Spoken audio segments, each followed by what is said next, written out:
બુઢા દાધલનો પ્રસંગ છે. નાના હરિભગતનો અભાવ આવે એટલે સંતનો આવે. અભાવ લેવાની ટેવ હોય એટલે સત્પુરુષ સુધી પહોંચે અને છેલ્લે ભગવાન સુધી પણ પહોંચી જાય છે. વચનામૃતના પાને પાને જેનું નામ લખાણું એવા શિરોમણી ભક્તરાજ દાદા ખાચર, એનો દરબાર ગઢ છે, ત્યાં પલંગ પાથર્યો હતો.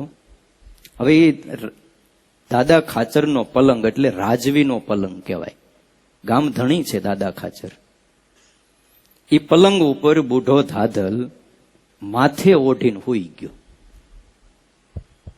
એમાં રોજના ક્રમ પ્રમાણે વાળંદ દાદા ખાચરની પગ ચંપી કરવા આવે એટલે એને એમ કે દાદા બાપુ હુતા છે એટલે આવીને માંડ્યો પગ દાબવા. પગ ચંપી થોડીક વાર કરી ત્યાં ખોખારો ખાધો એટલે અવાજ ઓળખાયો. મનમાં થયું કે દાદા ખાચર નથી એટલે વાળંદ એમ બોલ્યો, ઘેંસમાં હાથ પડ્યો. બુઢો ગુસ્સે થઈ ગયો. દાદા ખાચરે એને ઠપકો દીધો તો બુઢો દાદલ કે દાદોય વાળંદ જેવો જ છે. લ્યો, ફટ કરતો આપણું હારું ત્યાં સુધી રે જ્યાં સુધી આપણને કોઈ કઈ કે નહીં. દાદા ખાચરને વાળંદ જેવા કીધા. એક સાધુને ખબર પડી એટલે સાધુએ ઠપકો આપ્યો. તે કે સાધુ એના જેવો જ લાગે છે. એ વાતની મુક્તાનંદ સ્વામીને ખબર પડી. મુક્તાનંદ સ્વામીએ કીધું, બુઢા દાદલ આમ કાંઈ હે ઠપકો દેવાય થોડો, આમ કાંઈ.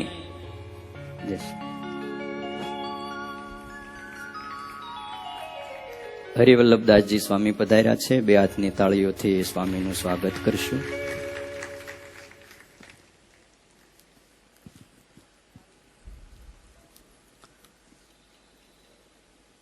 મુક્તાનંદ સ્વામીએ બુઢા દાદલને ઠપકો દીધો ત્યારે બુઢા દાદલે કીધું, મને એમ કે મુક્તાનંદ સ્વામી એ તો ભાઈ સાધુ છે, હે સાધુ હૃદય છે, બહુ સારા સાધુ, માં જેવા, પણ એ એના જેવા જ છે.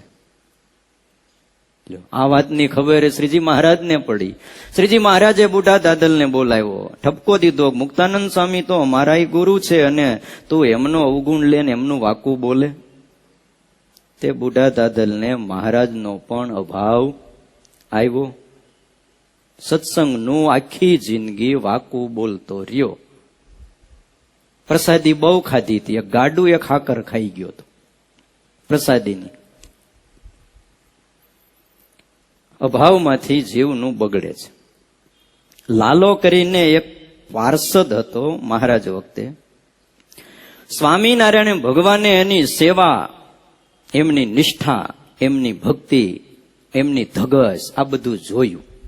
તનતોડ સેવા કરી. અને ભાઈ વરસે ત્યારે સ્વામિનારાયણ ભગવાન એવા વરસતા લાલા પાળાને બોલાવીને કીધું, પાર્ષદ લાલા જા, મારું વચન છે, હું તને અક્ષરધામમાં લઈ જઈશ. સભામાં વચન દીધું. અને એમ કહેવાય છે કે લાલો પાળો મરીન ભૂત થયો તો. શું કામ? ગોપાળાનંદ સ્વામીનો એણે દ્રોહ કર્યો. કોનું વચન હતું ધામમાં લઈ જવાનું? સ્વામિનારાયણ ભગવાને વચન આપ્યું હતું. અને જો એક સદગુરુનો દ્રોહ કર્યો તો સંપ્રદાયનો ઇતિહાસ એમ કે મરીન ભૂત થયો ને બહુ દુઃખી થયો.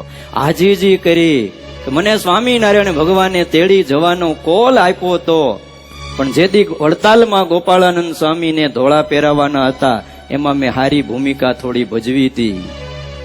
હે દ્રોહ થઈ ગયો. પરિણામ શું આવ્યું? ભૂત થવું પડ્યું. આપણને કોલ આપ્યો છે સ્વામિનારાયણ ભગવાને, આપણને કોલ આપ્યો છે. એટલે ભાઈ આપ્યો છે ને ભક્ત ચિંતામણીમાં, અંતકાળે મારા જનને જરૂર મારે આવવું, બિરુદ મારું એ ન બદલે એમ સર્વે જનને જણાવવું. છે ને બિરુદ? તેડવા આવશે ને? લાલા પાળા જેવું ન થાય તો. સદગુરુ મુક્તાનંદ સ્વામી એકવાર જમતા હતા અને એમાં એક જણાને સ્વામીને વિશે સ્વાદ પરઠાયો, સ્વાદીપણાનો અવગુણ આવ્યો. સ્વામી પણ બહુ સ્વાદ કરતા લાગે છે અને કહેવાય છે કે જ્યારે જ્યારે ખાવા બેહે ને ત્યારે ભોજનની અંદર કીડા દેખાય, આમ હલતા હોય, હા, ઈળું પડી હોય આવું દેખાય. પછી તો 4-5 દી ભૂખ્યો આજીજી કરીને માફી માંગી મુક્તાનંદ સ્વામીની. સ્વામી, તમે જમતા હતા અને મને આવો અવગુણ આવી ગયો. સ્વામી કે જા, મહારાજ હારું કરશે, તે હરખું થયું. પૂછો શ્રીમદ ભાગવત ને કે જે ફક્ત ને ફક્ત 7 દિવસની અંદર મહાસિદ્ધિને પામેલો હતો ચિત્રકેતુ રાજા, જેને કરોડ સ્ત્રીઓ હતી. કરોડ સ્ત્રીનો જેણે ત્યાગ કર્યો, નારદના વચને મંત્રનો જાપ કરતા એક જ અઠવાડિયામાં ગાંધર્વની સ્થિતિને પામ્યો, આકાશમાં વિમાન લઈને ઉડતો થયો. એ કેટલો જબર સાધક હશે, તમે વિચાર તો કરો. નારદજી એક મંત્ર આપી દીધો ને એનો જપ એવો કર્યો, ફક્ત ને ફક્ત એક અઠવાડિયામાં મહાસિદ્ધ બની ગયો, આકાશમાં માંડ્યો ઉડવા. અને એમાં એક વાર કૈલાસ ઉપરથી એણે વિમાન ચલાવ્યું. કૈલાસના ઊંચા શિખર ઉપર શિવજી પાર્વતીને પોતાની ગોદમાં લઈને બેઠેલા અને ચિત્રકેતુએ જોયું, ઓહો, મેં કરોડ સ્ત્રીનો ત્યાગ કર્યો અને આ ભભૂત લગાવનારો આ એક નથી છોડી શકતો. આટલો અવગુણ આવ્યો. પાર્વતીને ખબર પડી ગઈ, શાપ દીધો કે આટલી ઊંચાઈ ઉપર પહોંચ્યા પછી પણ હજી હલકટ ઘાટ મીટ્યા નથી, માટે જા અત્યારે ને અત્યારે અસુર થઈ જા, દૈત્ય થઈ જા. અને વૃત્રાસુર રાક્ષસ થઈ ગયો, જેની કથા ભાગવતમાં આવે છે. અને આગળ એ વૃત્રાસુરની સ્તુતિનો પ્રસંગ આવે છે ત્યારે એ સ્તુતિ તમને કહીશ. ગુણાતીતાનંદ સ્વામી એટલે કહેતા કે નિત્ય લાખ રૂપિયા લાવતો હોય પણ ભગવાનના ભક્તનું જો ઘસાતું બોલતો હોય તો ઈ મને ન ગમે. કેવી વાતો કરી, હે? લાખ રૂપિયા લાવે એ કેવો હારો લાગે? સ્વામી કે મન જરાય ન ગમે. જો સત્સંગનું ઘસાતું બોલતો હોય તો. ગઢડા અંત્યના 21મા વચનામૃતમાં શ્રીજી મહારાજ બોલ્યા છે કે ભગવાનના ભક્તનું કોઈ ઘસાતું બોલે, અવગુણ લે તો અમને દીઠો ગમતો નથી. એના હાથનું અન્ન અને જળ એ પણ અમને ગ્રાહ્ય નથી. જેમ અડધો પ્યાલો પાણીનો ભર્યો હોય, પણ જો દ્રષ્ટિ હોય તો આપણે એમ કહીએ કે પ્યાલો અડધો ભરેલો છે.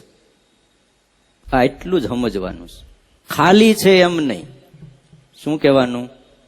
અડધો પ્યાલો ભરેલો છે, એટલું જ સમજાતું નથી. ગુણનું માન ન હોવું જોઈએ, એને લઈને પણ બીજાનો ભાવ આવે છે. બીજાની નિંદા એનામાં દોષ છે એટલા માટે નથી કરતા, પણ ઘણીવાર મારું હારું દેખાય એટલા માટે પણ ઘણીવાર આપણે નિંદાની પ્રવૃત્તિમાં પડતા હોઈએ છીએ.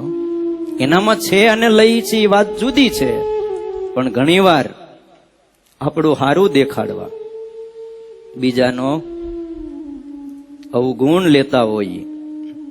એક વખત કહેવાય છે કે મોહમ્મદ પૈગંબર એણે એક ભાઈને કીધું,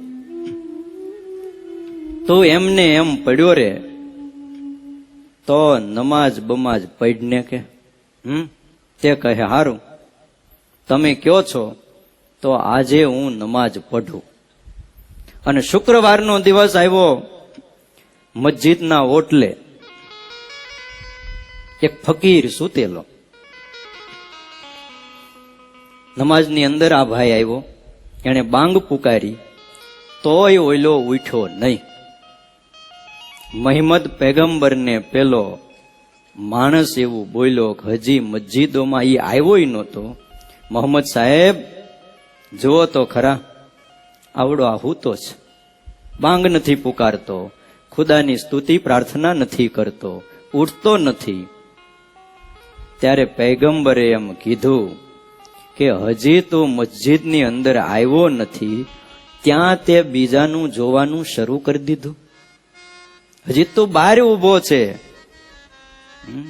બસ આપણે સત્સંગમાં આવ્યા હોઈએ, હજી આપણું કઈ ઠેકાણું પીડ્યું ન હોય, હજી આવ્યા કંઠી બાંધી સત્સંગી થયા, પૂજા લઈ ગયા હોય, હજી પૂજા અડધી તો આવડી ન હોય અને બીજાનું જોવાનું શરૂ થાય છે. આ બરોબર નથી. કોઈક સૂતા હોય તો એવું માનીએ કે એ બધા કરીને આવ્યા છે, મારે બાકી છે. બાકી હોય અને શું કરવું પડે? સાધના કરવી પડે છે. અરે ઘણા એ તો ગુણાતીતાનંદ સ્વામીને ધામમાં મોકલી દેવા માટે ગોપીનાથજી મહારાજનો થાળ પણ માન્યો હતો કે આ ડોહો જો ધામમાં જાય ને તો ગોપીનાથજી મહારાજનો થાળ કરાવવો છે, રાધારમણ દેવનો થાળ કરાવીએ. ગુણાતીતાનંદ સ્વામી કે એમ અમને કઈ થવાનું નથી. બ્રહ્માનંદ સ્વામીએ એક છંદ લખ્યો છે, શ્રી ઘનશ્યામ કહે સુન નારદ અંતર શુદ્ધ મેરો મત એહી હે. પરમાત્માએ નારદને કીધું કે નારદ સાંભળો, અંતર શુદ્ધ હોય એ મારો મત છે. મોસંગ પ્યાર ઉદાર સદા મન નામ નિરંતર લેહી. જેને એક મારી હારે જ પ્રેમ હોય, ઉદાર હોય અને મારું નિરંતર જે નામ લેતો હોય, આવો કોઈ હોય. સાચે સંત જગ માહી ફિરે તાકુ દુઃખ નિરંતર દેહી હે. બ્રહ્મ મુનિ ભગવંત કહે સોહી મોહી ભજે પુનિ નરક में જેહી હે. આ જગતમાં સાચા સંત ફરતા હોય, એને જો દુઃખ દેતો હોય, જેને મારી હારે પ્રેમ હોય, મારું નિરંતર નામ લેતો હોય, ઉદાર મન હોય, અંતર શુદ્ધ હોય, પણ જો આ જગતમાં ફરતા કોઈ એવા ઓલિયા સાધુનો જો દ્રોહ કરે તો સ્વામી એમ કહે છે, ભગવાનના વચન છે કે મોહી ભજે, મને ભજતો હોય, પુની નરક મેં જહી હે, નરકમાં જઈશ. આપણા સંતો કહે છે ને, એક તપસ્વી તપ કરતો હતો, સામે નદીને પેલે કાંઠે એક વેશ્યાનો એક કોઠો હતો. તપસ્વી તપ કરતો હતો અને તપ કરતા કરતા વિચાર આવે અને સતત ઓલો વેશ્યાનો મહેલ દેખાય અને મનમાં વિચાર જાગે કે આ કેટલી પાપીણી બાઈ છે, કેટલા પાપ કર્યા, કેટલા પુરુષોને એને પાપની અંદર નાખ્યા છે અને આવી પાપ કરનારી આ બાઈ નરકમાં જવાની છે. કે જ્યારે તપ કરવા બેહેન ઓલો સામે મહેલ જોવે એનો કોઠો, એટલે આ વિચારો આવે અને આ બાજુ વેશ્યા પણ ઓલા તપસ્વીની ઝૂંપડીમાં એને તપ કરતા જોવે અને વેશ્યાને વિચાર આવે કે આહા હું કેટલી પાપીણી છું, એ મારું કોઈ ઠેકાણું પડવાનું નથી, આ ભવ તો મેં બગાડ્યો, પણ ઓલો તપસ્વી કેવો પુણ્યશાળી છે, કેવો ભાગ્યશાળી છે, હે જગતથી વિરક્ત થઈ આંખો બંધ કરી અને પરમાત્માનું ધ્યાન કરે છે. આવું જીવન જો મને પરમાત્માએ આપ્યું હોત, આવો કઈક મને સંગ મળ્યો હોત તો હું પણ મારી જિંદગી તપશ્ચર્યામાં ગાળત, પણ શું થાય, હવે બહુ ગઈ ને થોડી રહી. રોજ વિચાર આવે અને અંતરમાં વલોપાત થયા કરે, હું કેટલી પાપીણી છું, અને ઓલી બાજુ તપસ્વીને વિચાર આવે. એ જુદા હતા. બનવા કાળે એમ કહેવાય છે, બેયના દેહ એક હારે પડ્યા. નદીને સામે કાંઠે તપસ્વીને મૃત્યુ આવ્યું, આ બાજુ વેશ્યાનું પણ મૃત્યુ આવ્યું. ઇતિહાસ એમ કહે છે કે વેશ્યા એ ભગવાનના ધામમાં ગઈ અને તપસ્વી નરકમાં ગયો. હા, એટલે ધર્મરાજાની આગળ તપસ્વીએ કીધું કે આમાં કંઈક બદલી થઈ ગઈ છે, ફેરફાર થઈ ગયો, ફાઇલ બદલાઈ ગઈ છે. કેમ? આખી જિંદગી મેં તપ કર્યું છે, મને ધામ મળવું જોઈએ, એના બદલે આ મને નરકમાં લઈ આવ્યા. અને ઓલી પાપીણી વેશ્યા, એને નરક મળવું જોઈએ, એના બદલે એને વિમાનમાં બેહારીને મારી નજર સામે ધામમાં જતા મેં જોઈ છે. તો કે ન્યાય અટલ છે. તમારા વિચાર કેવા હતા? તપ કરતા કરતા એના જ વિચારોમાં તમે તપશ્ચર્યા કરી છે, એનામાં દોષો જ જોયા છે. અને એ બિચારી પોતાના પાપથી પશ્ચાતાપ કરીને રડતી હતી. તમારો એને ગુણ હતો કે આ તપસ્વી કેવો ભાગ્યશાળી છે. પરિણામ ઈ આવ્યું કે તમને જે મળવાનું હતું એ એને મળ્યું, અને એને જે મળવાનું હતું એ તમને મળ્યું. હા, જેના જેવા વિચારો. આજ આપણે નિશ્ચય કરીએ લાડીલા ઘનશ્યામ મહારાજના 6ઠ્ઠા પાટોત્સવ પ્રસંગે કે આપણે આપણી ભૂલો કાઢવી છે. જેમ ભગવાનનો નિશ્ચય કરીએ ને એમ આ પણ નિશ્ચય કરવો પડે કે આપણે આપણી ભૂલોને કાઢવી છે. અરે આપણામાં કામ હોય એ જ બીજામાં હોય તો આપણને થાય કે આ બેકાર લાગે છે. આપણામાં વાસના હોય અને બીજામાં દેખાય છે તે આપણને એમ લાગે કે આ હાવ બેકાર છે. જ્યારે મોટા સંતને શું થાય છે? ક્યારેક પૂછો, બીજામાં કામ હોય, ક્રોધ હોય, સ્વાદ હોય, લોભ હોય, માન હોય, આ દેખાય, ત્યારે એ મોટા સંત એને કરુણાની દ્રષ્ટિએ જુએ કે બિચારો ભગવાન ભજવા આવ્યો છે પણ આ દોષો એને દુખી કરે છે. હે પ્રભુ, આના આ દોષો ટળી જાય તો હારું. મોટાને આવું થાય છે, અને એટલે તો મોટા હોય છે. એ મોટાઈ પરમાત્માએ આપેલી હોય છે, એની કરુણા દ્રષ્ટિ છે અને આપણી ઉપેક્ષા દ્રષ્ટિ છે. દ્રષ્ટિને બદલીએ, આપણી દ્રષ્ટિમાં જો કરુણા આવે છે તો કોઈના પ્રત્યેની ઉપેક્ષા આપ મેળે દૂર થઈ જાય છે. અવગુણ લેવાનું મન થાય ને તો પોતાના દેહનો અવગુણ લેવો. દીમાં 2-3 વાર નરક ચૂથાવે છે ગુણાતીતાનંદ સ્વામી કે કોઈને પોતાના દેહનો અભાવ આવે? હે બોલો. પાણી ન લેતા હોય એને પણ ટીસ્યુ પેપરથી તો સાફ કરવું જ પડે. હાલેસ આ દેહ નિત્ય શું કરે છે? નરક ચૂથાવે છે. એનો અભાવ નથી આવતો. લેવો હોય તો એનો અવગુણ લઈએ. આપણું ધ્યેય સ્પષ્ટ નથી એટલે અભાવ અને અવગુણમાં આપણે પડીએ છીએ. આ પાટોત્સવ પ્રસંગે આપણે આપણા ધ્યેયને સ્પષ્ટ કરીએ. મુંડક ઉપનિષદની અંદર બહુ સરસ એક વાત આવે છે. પ્રાગવો ધનુ શરોહી આત્મા બ્રહ્મ તદ લક્ષ્યમ ઉચ્યતે. આપણા ઋષિઓએ આ શ્રુતિઓનું ગાન કરીને કહ્યું છે અદ્ભુત માર્ગ છે, અને આ માર્ગ એવો છે કે એકે પાર થઈ જાય. હા, પ્રાગવો ધનુ શરોહી આત્મા બ્રહ્મ તદ લક્ષ્યમ ઉચ્યતે. એટલી બધી સુંદર વાત કરી. એક વખત પાંડવો, કૌરવો, દ્રોણાચાર્ય એને વિદ્યા શીખવાડી. દ્રોણાચાર્યના મનમાં થયું કે આમની પરીક્ષા લઉં કે આ બરાબર બાણ વિદ્યા શીખ્યા છે કે નહીં. એટલે એમણે એક ખોટું પક્ષી ઝાડ ઉપર બેસાડ્યું અને કહ્યું કે પક્ષીની ડાબી આંખ વીંધવાની છે. પરીક્ષા લેવા કૌરવ પક્ષના 2-4 જણને ઉભા કર્યા અને પૂછ્યું કે તમને અત્યારે શું દેખાય છે આ ઝાડ ઉપર? તો કે શું નથી દેખાતું ગુરુ મહારાજ?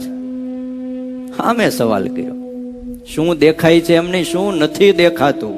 આવડું મોટું ઝાડવું દેખાય છે, ડાળીઓ દેખાય છે, પાંદડાઓ દેખાય છે, બધું દેખાય છે. દ્રોણાચાર્ય કે હેઠા બેહી જાઓ. બીજાને ઉભા કર્યા, તમને હું દેખાઈશ? તો કે અમને બધું દેખાય છે, ફળ દેખાય છે, પત્ર દેખાય છે, બેહી જાઓ. એમાં કોઈએ કીધું કે અમને પક્ષી દેખાય છે, તો કે બેહી જાઓ. છેલ્લે અર્જુનનો વારો આવ્યો ને એને ઉભા કરીને કીધું કે અર્જુન, તને શું દેખાય છે? ત્યારે અર્જુને કહ્યું કે મને પક્ષીની ડાબી આંખ દેખાય છે ગુરુ મહારાજ. દ્રોણાચાર્યએ કહ્યું તો તું બાણ માર. અને અર્જુને બાણ માર્યું પક્ષીની ડાબી આંખ વીંધી નાખી છે. આ રીતે આપણે સત્સંગમાં આવી આનું જોઈ તેનું જોઈ, પણ આપણું જો જોઈ નહીં તો આપણે આ સત્સંગમાં શેના માટે આવ્યા છીએ? તું તપાસી જો તુજને રે ઉતરી અંતર માય. આ વિચાર આપણે કરતા નથી, લક્ષ્ય ભૂલી જવાય છે. પ્રાગવો ધનુ, આપણે પરબ્રહ્મનું નિશાન લેવા માટે નીકળ્યા છીએ. પ્રાગવો ધનુ, પ્રાગવ એટલે ઓમકાર થાય છે, એક અક્ષર છે જેમાંથી તમામ અક્ષરોની ઉત્પત્તિ થઈ છે. અકાર ઉકાર ને મકાર, એ ધનુષ છે. અને શર શું છે? બાણ. તો કે આપણો આત્મા છે ને, એ બાણની જગ્યાએ છે. અને બ્રહ્મ કહેતા એ પરબ્રહ્મ. બ્રહ્મ તદ લક્ષ્યમ ઉચ્યતે, પરબ્રહ્મ એ નિશાન છે. અર્થાત આપણા આત્માને બ્રહ્મની સાથે, પરબ્રહ્મની સાથે હેત અને પ્રેતથી જોડી દેવાનો છે. અને એક પરબ્રહ્મની સામે જ નિશાન માંડીએ. અપ્રમત્તેન વેદવ્યો, જરાય આઘા પાછા નહીં થવાનું, આડું અવળું જોવાનું નહીં. અપ્રમત્ત એટલે એકાગ્રતાથી, સ્થિરતાથી જો સત્સંગ કરીએ તો પરબ્રહ્મ રૂપી નિશાન એની પ્રાપ્તિ થાય છે.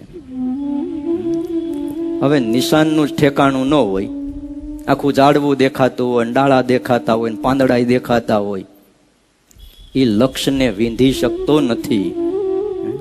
નિષ્કુળાનંદ સ્વામી એટલે કહ્યું છે, નટ ચડ્યો જેમ નટ ચડે વાંસળે ને જોવા મળે સઘળું ગામ, પણ નટ ન જુએ કોઈને, જો જુએ તો બગડે કામ. તમે નટને જોયો હશે ને, બે બાજુ વાહડા બાંધ્યા હોય, વચ્ચે દોરી આમ બાંધેલી હોય, અને દોરી ઉપર નટ ચાલતો હોય, આખું ગામ એને જોવા માટે આવ્યું હોય, એક નજરે જોઈ રહ્યા હોય, પણ નટ ન જુએ કોઈને. આખું ગામ એને જોવે, પણ નટ કોઈની સામે ન જોવે, અને જો જોવે તો બગડે કામ. એને એક જ નિશાન હોય દોરડા ઉપર, બસ ચાલ્યું જવું છે. એને દોરડા સિવાય કાંઈ નથી દેખાતું, અને ત્યારે એ ચાલી શકતો હોય છે. એમ આ સત્સંગમાં આવ્યા પછી જેને પરબ્રહ્મ રૂપી નિશાન, એમાં પ્રીત કરવી, પોતાના આત્માને બ્રહ્મરૂપ કરવો, આ સિવાય જેને બીજે દ્રષ્ટિ નથી, એ પાર પડી જાય છે અને બીજો હેઠો પડે છે. સતત અંતરદ્રષ્ટિ જોઈએ, સ્વભાવનું ખંડન જોઈએ, ધ્યેય સ્પષ્ટ ન હોય તો બહુ તકલીફ થાય છે. અરે કોઈ પદથી જો નિવૃત્ત કરવામાં આવે ને તો તોફાન અને ધમાલ મચી જતી હોય છે. હા, આ સત્સંગમાં આપણને કોઈ પદ, કોઈ સ્થાન મળી ગયું જાતે દાડે, પછી આપણને કહેવામાં આવે કે હવે તમે ઘણું રહ્યા, હવે તમે જરાક નિવૃત્તિ લ્યો ને, બીજા નંબર આપો ને. ત્યાં તો તોફાન ને શું મચી જાય? ધમાલ મચી જતી હોય છે. અને ઈર્ષાને લઈને અભાવ શરૂ થઈ જાય છે. મુક્તાનંદ સ્વામી જેવા એક માતૃ હૃદયના સંત ભગવાન સ્વામિનારાયણે કહ્યું, જાઓ સ્વામી વડોદરા જઈ અને વિદ્વાનોની સાથે શાસ્ત્રાર્થ કરો, સભા જીતીને આવજો. મહારાજ, મારામાં એવું કઈ છે નહીં મહારાજ. ના સ્વામી, અમારી આજ્ઞા છે, તમારે જવું પડશે. જાઓ, તમારી જીભ ઉપર રહી અને અમે વિદ્વાનોના પ્રશ્નોના ઉત્તર આપશું. સ્વામી આજ્ઞા શિરે ચડાવી વડોદરા આવ્યા. વડોદરાના વિદ્વાનોની સાથે શાસ્ત્રાર્થ કર્યો અને સ્વામિનારાયણ ભગવાનનો જય જયકાર કર્યો. વડોદરામાં વિજય મેળવ્યો. સહજાનંદ સ્વામી ભગવાન સ્વામિનારાયણને ખબર પડી કે મારા વાલ સોયા સંત, અમારા એ ગુરુ સ્થાને એવા મુક્તાનંદ સ્વામી સભા જીત્યા, હાલો આપણે એનું સ્વાગત કરવું. સ્વામી વડતાલ આવે છે. મહારાજ સામા ગયા, ભવ્ય સામયું સ્વાગત કર્યું, હાર તોરા કર્યા. મહારાજ ભાવથી ભેટ્યા.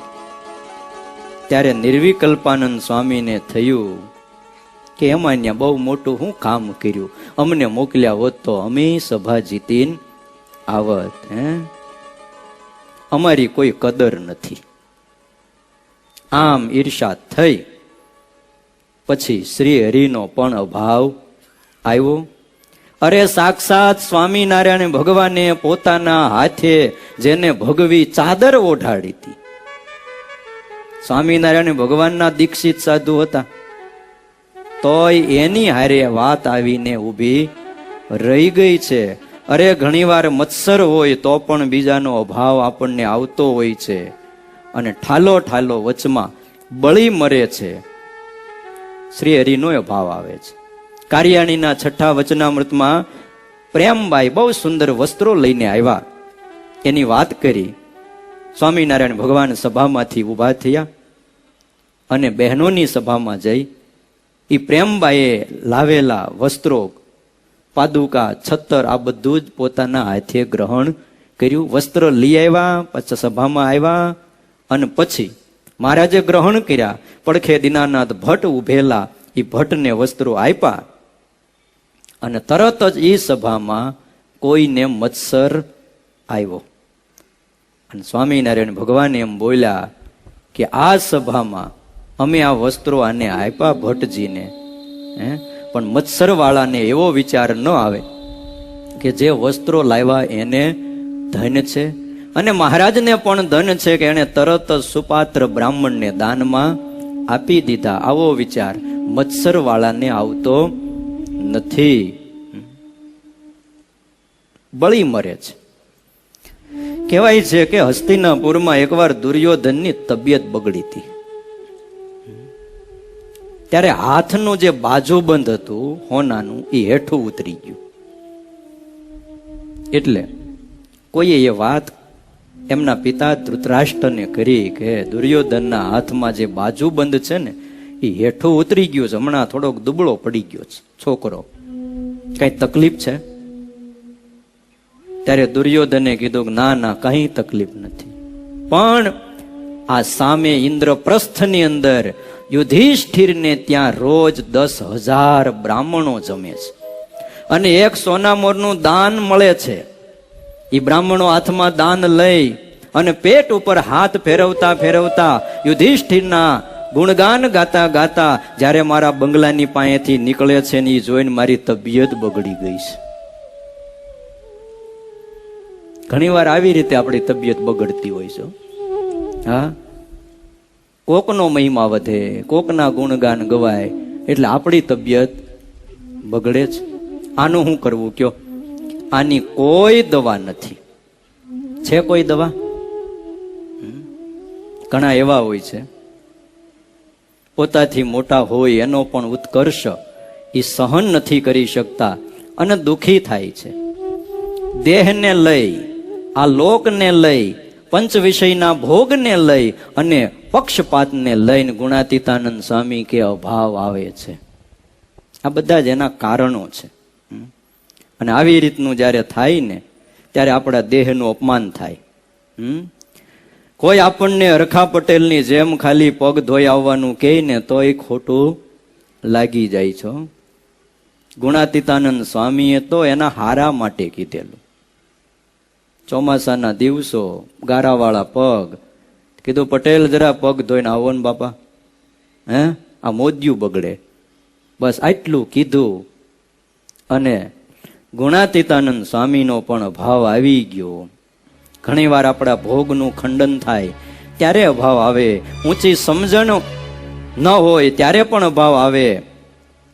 જુનાગઢની અંદર કહેવાય છે કેશવ ભગત એવી ઊંચી સમજણ વાળા હતા.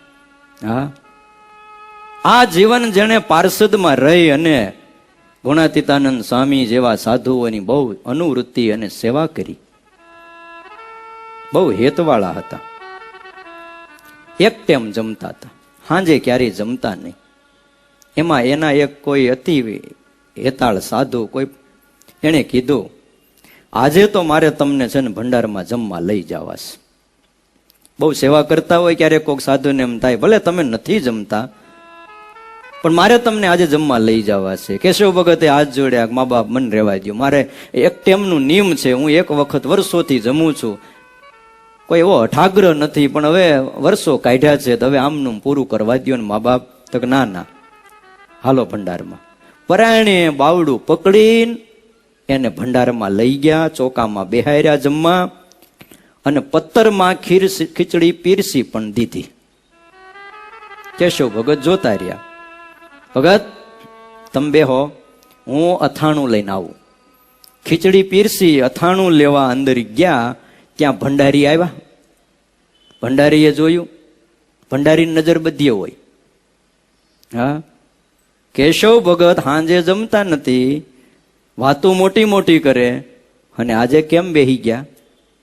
પડખે આવીને કે ભગત તમે તો એક ટંકી છો ને, હાંજે જમતા નથી, આજે કેમ જમવા બેઠા? પત્તરમાં પીરસેલી ખીચડી લઈને અંદર જતા રહ્યા. હા, ઓલો અથાણું લઈને બહાર આવ્યો.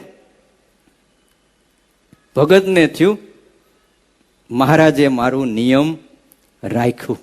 હા, ઓલા સાધુ અથાણું લઈને આવ્યા, ગરમ થઈ ગયા.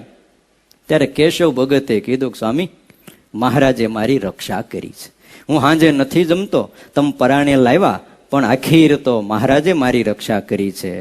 હવે આ જગ્યાએ આપણે હોઈએ તો હે ટાંકી ફાટી જાય કે ના ફાટી જાય? હે, ભલે હું ન જમું, પણ મારા પત્તરનું આવું અપમાન શું થાય? તો તરત આપણને અભાવ આવી જાય. પણ કેટલી ઊંચી સમજણ હશે, અને આવી ઊંચી સમજણ વાળા આજે શ્રી હરિના સાનિધ્યમાં એ મૂર્તિનું સુખ લઈ રહ્યા છે. ક્યાંક આપણી સમજણ થોડીક ટૂંકી પડી છે, પરિણામે આજ પણ આપણો હજી આમ ઉદ્ધાર થયો નથી. સમજણ કેળવી આ સત્સંગમાં કેટલી ઊંચી સમજણ હશે. ત્યાગ અને વૈરાગ ઉડી જાય હો આ સમજણ આગળ તો.